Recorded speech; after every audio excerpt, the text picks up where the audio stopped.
Everyone, welcome back to channel. और खेसारी लाल का नया गाना आने वाला है, वो भी बॉलीवुड से। इतना बड़ा धमाका आएगा भाई साहब, हम लोगों ने तो सोचा नहीं था। जब से ये न्यूज़ मिली है, कल उन्होंने पोस्ट किया था इंस्टा पे, बताया था कि गाना आने वाला है। ऐसे वो अपनी आवाज़ में गाना गाएंगे। खैर, उनका एक्चुअल में वैसा कोई रोल नहीं है, केवल गाना गा रहे हैं, सिंगर है वो।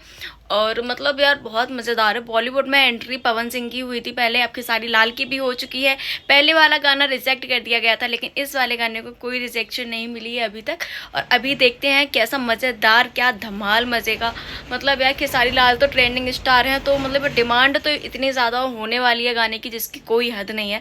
और ऊपर से Varun Dhawan it's my favourite hero भाई। वरुण धवन एक समय पर मेरा बहुत बहुत मतलब मैं उसको बहुत पसंद करती थी। और उसके वो गाना गाएंगे, खेसारी लाल गाना गाएंगे, और वरुण धवन उस पर रिएक्शन मतलब एक्ट करेंगे और डांस वगैरह करेंगे। तो मतलब गाना बड़ा मज़ेदार होने वाला है, बहुत एक्साइटमेंट होने वाली है। और व्यूज़ बिहार से भी बहुत सारे मिलेंगे, क्योंकि वही खेसारी लाल गाना गाएंगे तो बिहार से तो व्यूज़ आने ही हैं। और मतलब मज़ा आ गया भाई, जितनी ऑडियंस है सारी मतलब सारी पागल हो रखी है, ये सोच रही है कि गाना कितने मज़ेदार होने वाला है। जल्दी से एक्साइटमेंट है भाई, कल आएगा सुबह गाना, तो जल्दी से वीडियो को लाइक करो, कमेंट करो। सबसे पहला रिव्यू मेरा ही आएगा, तो फटाफट लाइक कर दो।